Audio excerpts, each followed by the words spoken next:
As we introduce our next inductee, I want to tell a personal story for a second. Picture the scene. It's 1999. It's Los Angeles. There are 94,000 fans screaming for women's sport. And we have a goalkeeper, Brianna Scurry. Gets to penalty kicks, and I have my family with me. And I'm overtaken with the emotion of this event. And Bri has a brilliant save. How many remember that?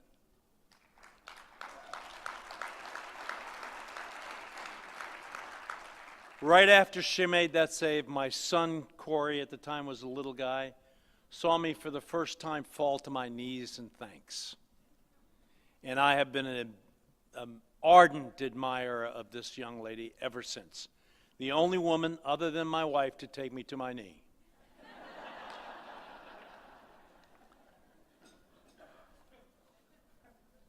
I don't think I need to recite all the great things that Brianna has done.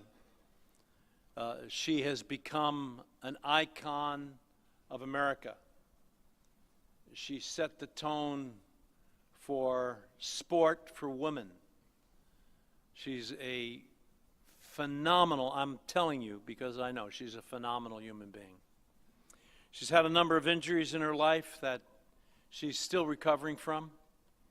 She gave her heart and her soul for our country and for our national team. Let me call to the stage Naomi Gonzalez. Naomi, if you can join me. Naomi served as a massage therapist for the U.S. national team, women's national team, when they won the 2004 World Cup.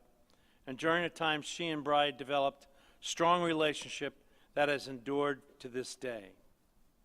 Bri, can you join us, please?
Naomi, will you please do the honors?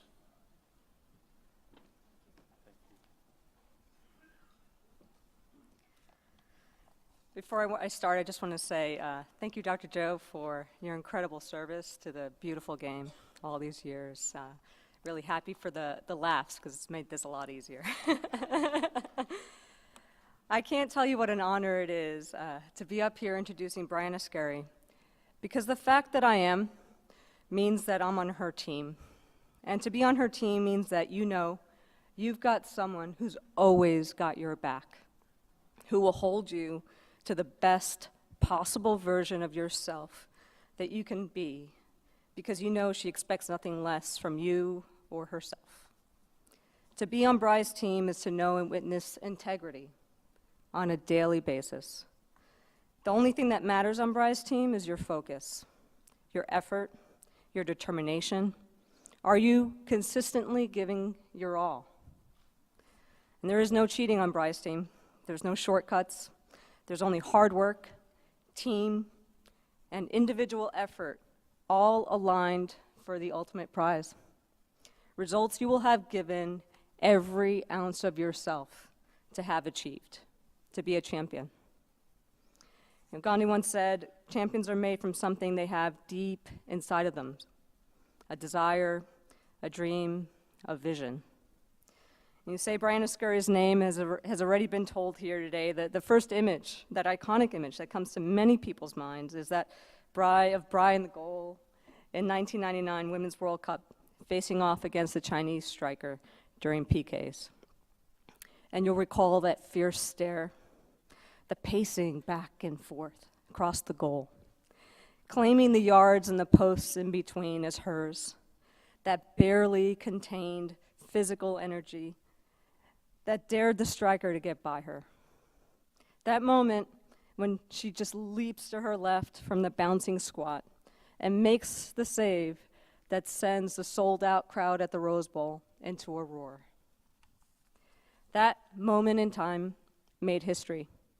It and the 1999 team put women's soccer on the map. That moment in time spurred the seeds of hope and excitement in the hearts of millions of young girls that they too could play soccer, that they too could command the hearts and the minds of the nation.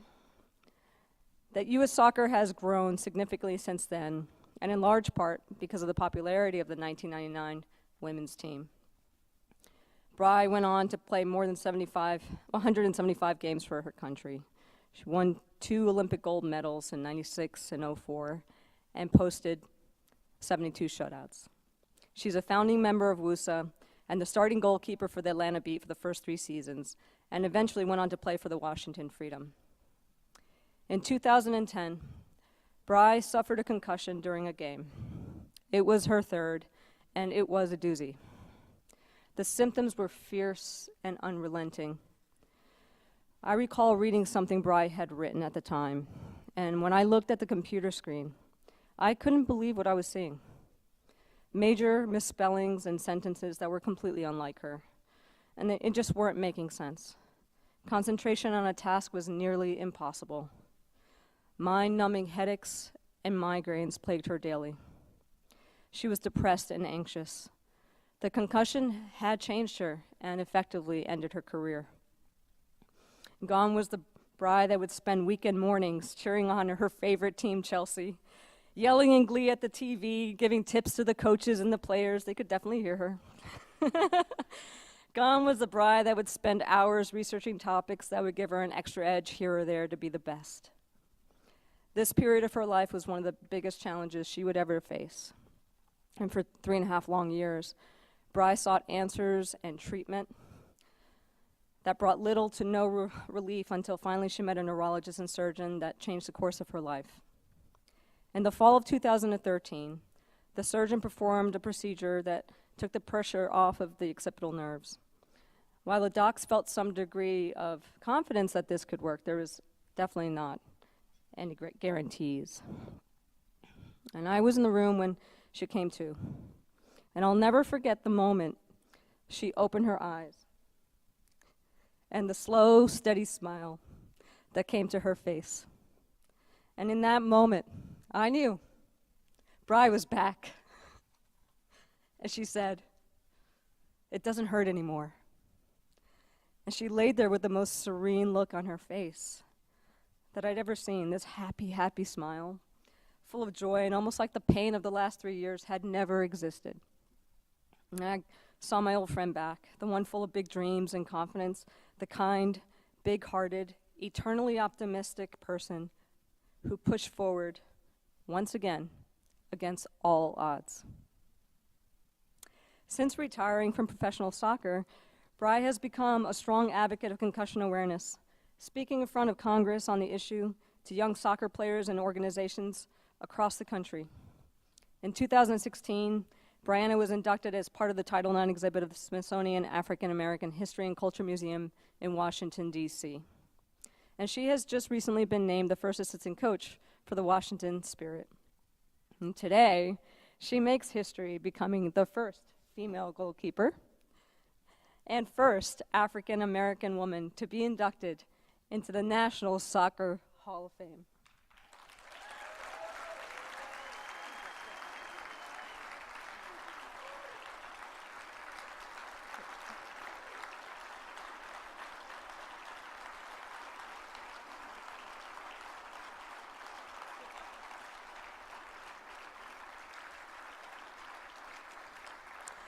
It's an honor that she richly deserves.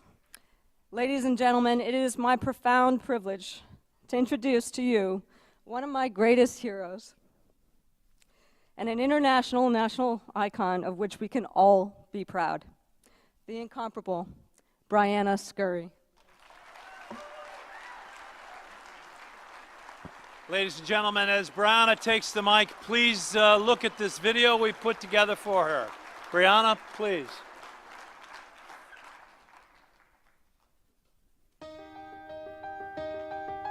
When I saw that Bri had been inducted, first and foremost, you think, thank goodness, because this is someone that should have been in first year right away.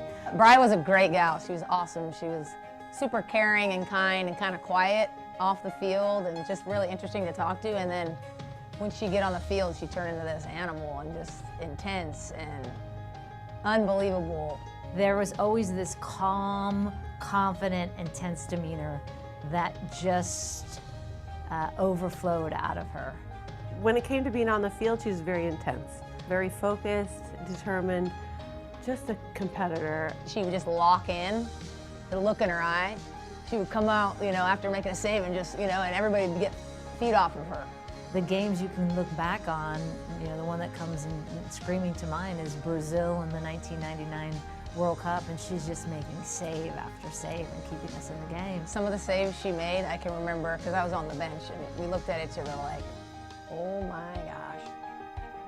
She could fly, whether it was from side to side, from post to post, she could just fly through the air. To this day, I think she was the best in terms of shot stopping. She had these cat-like reflexes where we don't win those world championships and Olympics without Brianna Scurry. There's no question about that. It's the World Cup final against China, July 10th, 1999. A really hot stadium. We played through regulation, we played through overtime, and now we're going into penalty kicks. It's not just any penalty kick shootout, it's to win a World Cup. And we always felt like, okay, Bri's got one, we just have to do our jobs because she'll come up with a big save. This is what Brianna does. I knew she would come up with a save, and having to take a PK, I just knew we just had to make it because she would definitely make a save. I'd put my money on her all day long. I mean, we watched her in training. And again, it's a one-on-one duel, and I wouldn't take anybody else. When she walked up to the line, I remember thinking, this is going to be one Bri's going to get. The shot, save Scurry! And when Bri made that save, and then she does her fist bump, it was like, yes, okay, here's our chance. She just created a window, let's go. And again, it speaks to just this incredible intensity that always defined Bri. In these big moments, you knew she's going to stand up and make that save.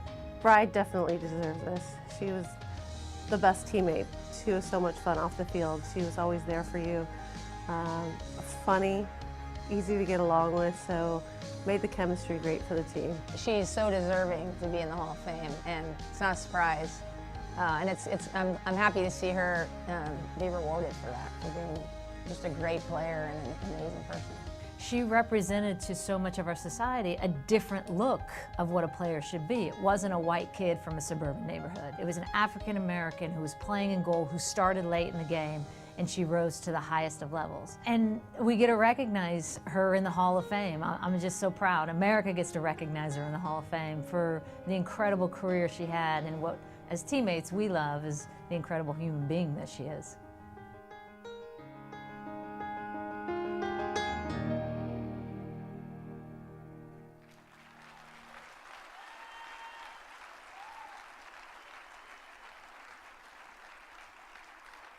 Ooh. Good evening. That was amazing. You always wonder about how your teammates receive you.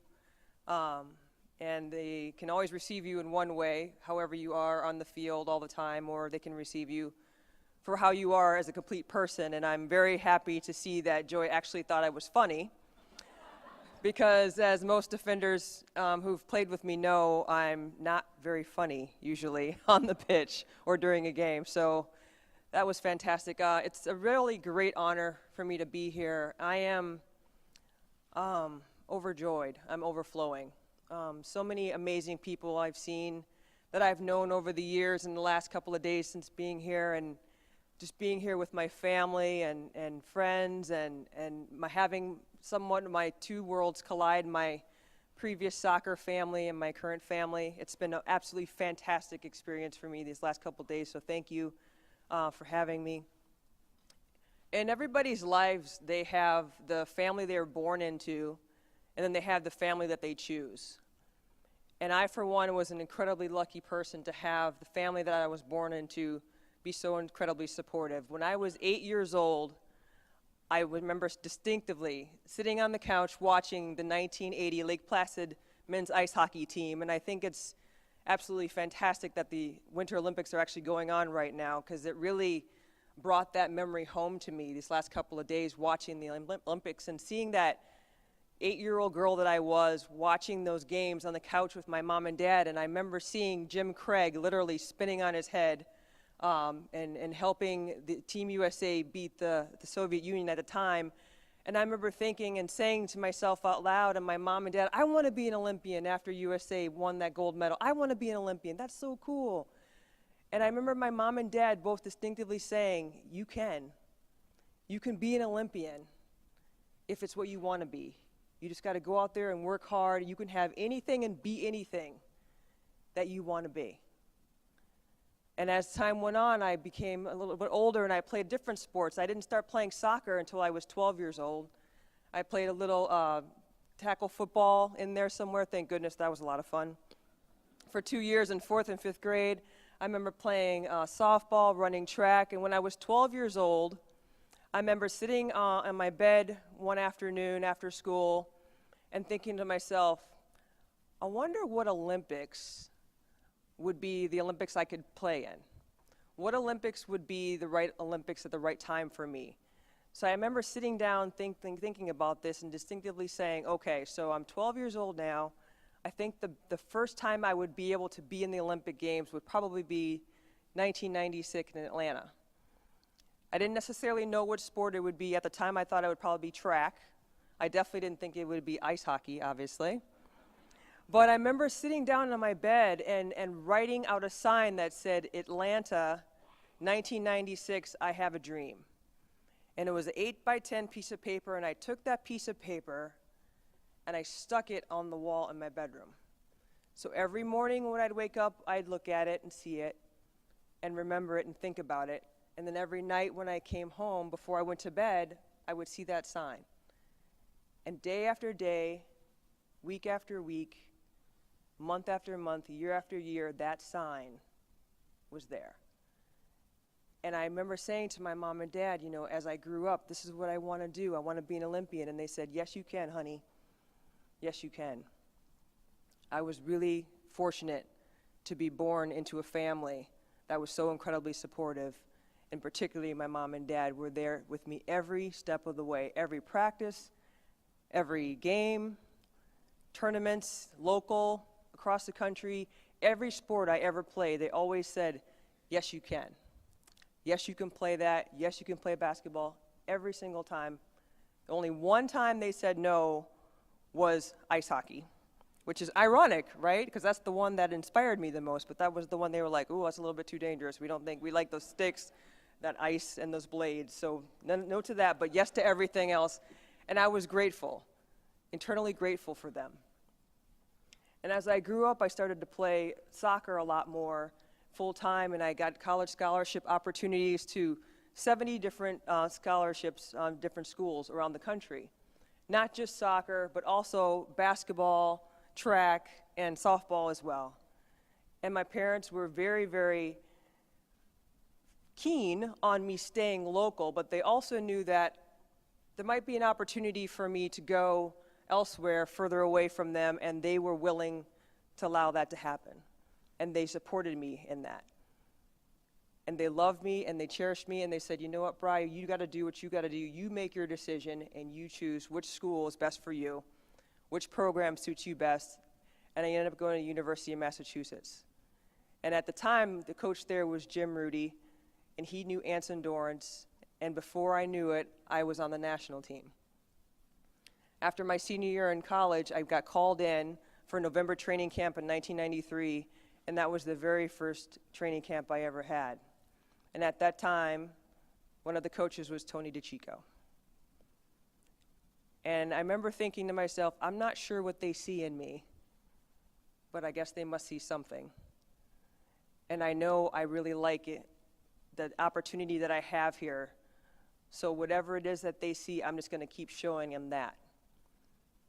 And Tony said to me on my first exit meeting after my first training camp, after I think I actually allowed over 1,000 goals that week. Because if anybody's ever gone from college to national team, you try to stop Tisha Venturini's shot, Michelle Akers, Karen Gabera, Mia Hamm, all these amazing players that are all in the Hall of Fame now, by the way. Your first time at a young age in my early 20s. And I wasn't always so sure that particular week. I know I liked what I was doing, but I wasn't sure if they were going to invite me back. So I go into my exit meeting, and Tony says, "Hey, Brian, come on in, have a seat." And I sit down, and he says to me, "Great job this week." And I look at him, I'm like, "Really? Are you sure? Are you joking? I must have given up 1,000 goals." He's like, "No, you did fantastic. It wasn't about the goals that you gave up. It was about your attitude that you displayed afterwards. It was about the determination you had and the way you conducted yourself after goals were scored. You didn't allow one to end up being 3, 4, and 5 much of the time. Maybe one more, maybe 2, but that's it. So we're inviting you back in again." And I was on cloud 9, on top of the world. And shortly after that, I remember going to Soccer Plus camp later that next year, 1994. And there I went there with Jen Mead. Does anybody remember who Jen Mead is? Anyone? No one? Well, she was one of the most amazing people. She was a fantastic goalkeeper, tall girl, about 5'11", maybe 6 foot.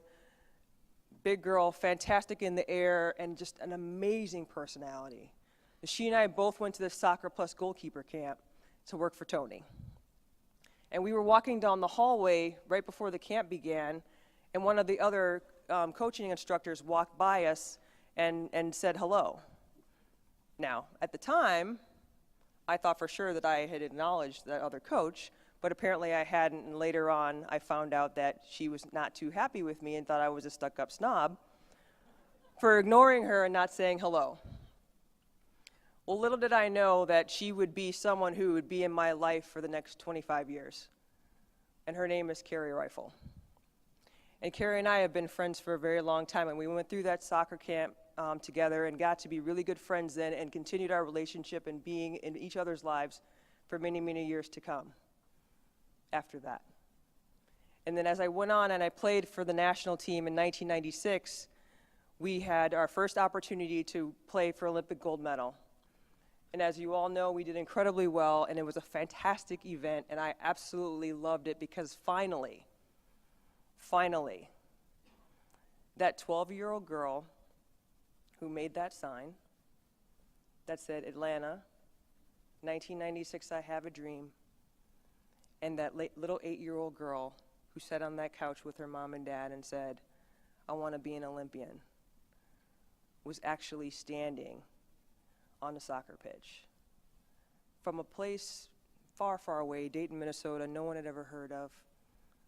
And I was living the dream that I had at 8, and I was living the dream that I had at 12.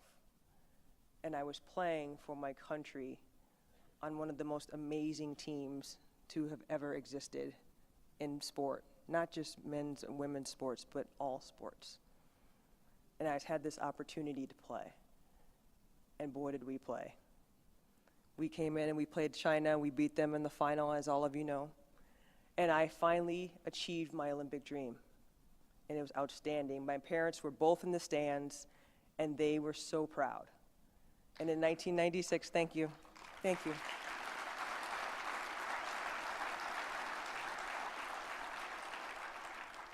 And in 1996, we became Olympic champions, and I remember that medal being put over my head. And I had a flashback to watching the 1980 Olympic team get the medals put around their necks and over their heads. And I remember thinking to myself, boy, this thing is heavy. wow, this is so heavy. This is awesome. And I just felt this amazing elation and relief that I had finally made it. After so many years of working and great support from my family, I had made it. And as time went on, 1999 came along, and as you all know, that was an outstanding year. I don't think it could be any better, and it obviously couldn't be any more dramatic, that's for sure. And we had a wonderful experience, and I loved it. And it wasn't until the final game where I really understood what we were about to do and what had happened in this country leading up to that. So when we beat Brazil in the semifinal and we sold out that Rose Bowl in, I don't know, a few hours right after that, that's when I really was like, wow, this is amazing. Everybody's paying attention to this. Everybody is tuned in.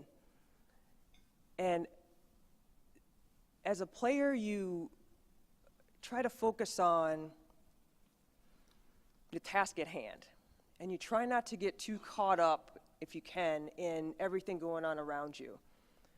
But it's hard. It's hard to stay focused. But that team, we were so tight. We were so together. We were so excited and just having fun doing what we do. And the entire country was having fun following us. You know, we were called the Fun Bus, the Girls Next Door, America's Sweethearts, and all these amazing things leading up to that final. And now we were like, we got to win this thing. So we go into this game against China, and China had been playing spectacularly. I don't know how many of you remember that, but I think they beat Norway like 5-0 in their semifinal, and we had a little bit of a struggle against Brazil. I had one of the best games of my life against Brazil in that semifinal for us, and we squeaked it out 2-0. And I remember going into that final thinking, wow, this is going to be a fantastic game. I'm going to really need to be ready. And we go into that final game, and lo and behold, 0-0 through the first, regulation time. And then that first overtime happened. And they had a corner kick. And one of the Chinese players played it, and it was flying through the air. I remember this so distinctively. Flying through the air, and I make a diving attempt to save it, and I'm nowhere near it. And I'm thinking, oh shit. Right? Dr. Joe, you know what I'm talking about, right? And then the ball comes back out again, and I'm like, oh shit. I scramble to my feet to try to, just in case something comes back at me again, and Brandy bicycle kicks it out to the midfield. And I turn to my left, and there's Christine Lilly, doing what she does, doing her job, heads it off the line. And at that moment, I'm like, we've got this. We've got this game. If that wasn't going to kill it, ain't nothing going to kill it, right? So sure enough, we go on the penalty kicks, and like my teammates said up there, my job was just to save one kick. And I did that, so that was awesome. And my teammates had incredible fortitude in knowing what they had to do as well, and that team was just absolutely outstanding in that way. I mean, we knew what our jobs were, and we went ahead and we were able to achieve and do them and complete them to the best of our ability. And for the next couple of years, I admit, I drank the Kool-Aid a little bit after that 99 World Cup. I lost my fitness a little bit, 25 pounds. That's more than a little bit. But I remember thinking to myself, I need to get this changed. I need to do something about this. I need to fix it. And as I was in pursuit of trying to get my fitness back, I lost my spot. And so in 2000, that Olympic Games right after that, I didn't play a single minute of any game. I think we played 41 games that year. Out of 41 games, I played in 3 41 games. And that was a very, very humbling experience for me. And as a lot of you know, my career has always been peaks and valleys. There's no in between. I'm either riding high on the top of the mountain, or I am crashing in the bottom. And you know what? That's okay. Because that's really, in the bottom is where you figure out what you're made of. And figure out who you are. And you figure out who your friends are. And what you have inside of you. And I did. I did some real soul searching during 2000, 2001. And I decided, you know what? I was a great goalkeeper in '99. All of this that happened to me was self-inflicted, and I am the cause of it, and I will also be the solution for it. And I did, and I worked my butt off in 2001, in 2002, and got my job back. I got my starting spot back, went into 2003 in the World Cup, and unfortunately we lost to Germany, who was definitely a very good team that year. Meanwhile, in my personal life, during 2004, my father began to get really ill. And he had a couple of heart attacks, and he was diabetic, and he had his leg amputated below the knee. And he was very ill. And during that summer of 2004, we were training for the next Olympic Games, and I would go home in between training camps almost every single time to see my dad. And he was struggling. But boy, did he have a great attitude. Every time he saw me, he was excited. Every time he had that smile on his face. Every time that twinkle in his eye. Oh, my daddy's girl is home. Daddy's girl is home. And that's when I met Naomi. Naomi was the massage therapist for the national team at that time, and she became a great person in my life. And Naomi and I got to be really good friends during the summer of 2004. And in 2004, in August, my father passed away.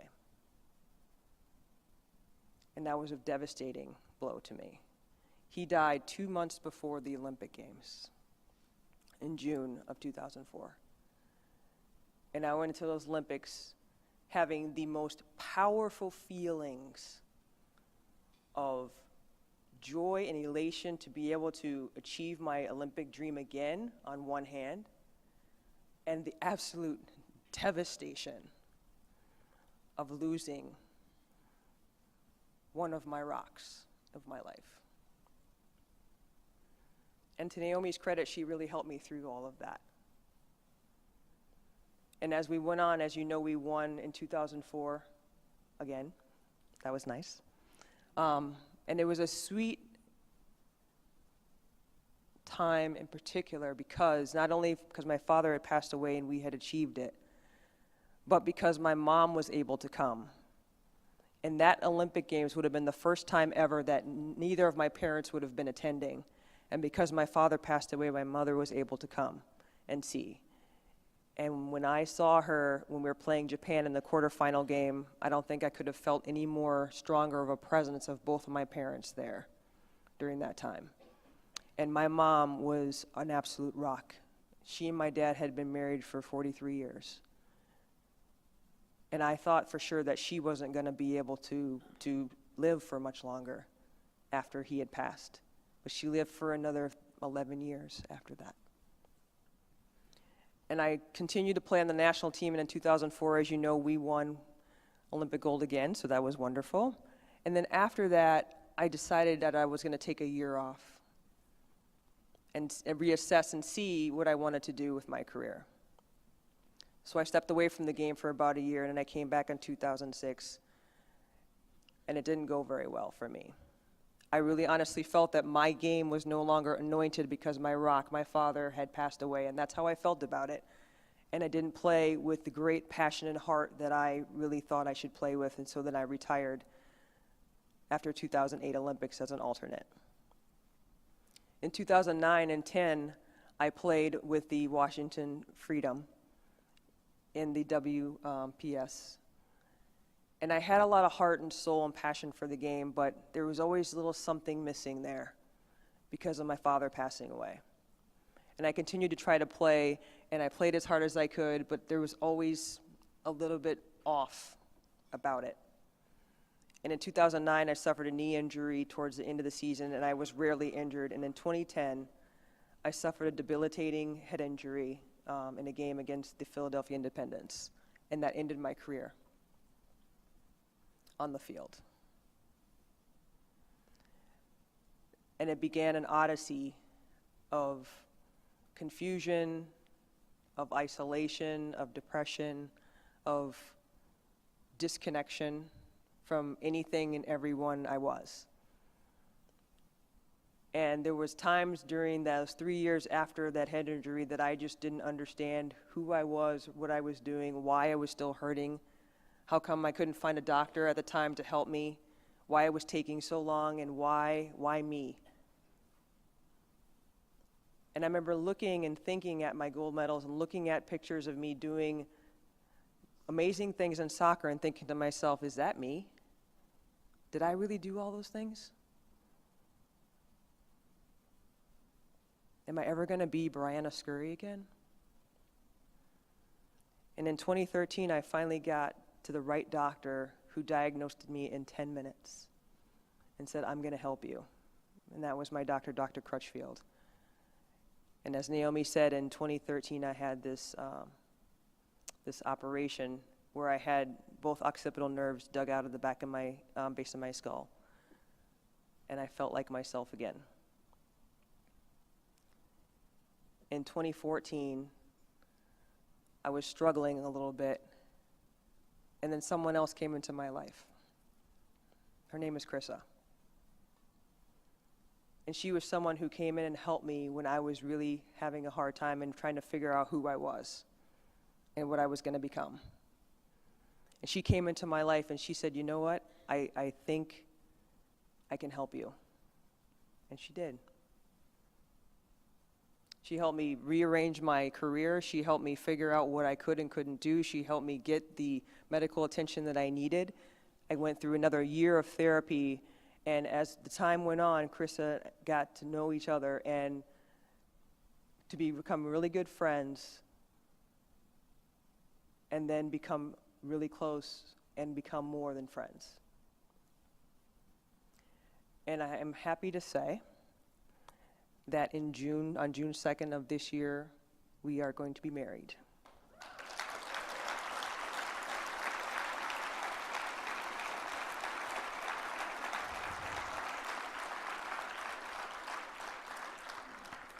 Now, I have had some amazing parents in my life, the family I was born into. And I've also had an amazing experience and fortune to have the family that I chose. Now, Carrie Rifle, who's the person I met at Soccer Plus camp 20 plus years ago, isn't here, unfortunately. And I have nicknames for my friends and my family that I've chosen, and they are called angels. Carrie is my first angel. She's not here. Naomi is my second angel. Will you please stand, Naomi? You guys have all met her, but I would like her to stand. Thank you. And Krissa is my third angel. Krissa, will you please stand? Thank you. So when people ask me, Bri, how do you define success? I define success in many ways. You have to have grit. You have to have heart. You have to have resilience. And it doesn't hurt to have a little bit of luck, a Christine Lilly on the left side of your post when you need it, and 3 angels. Thank you.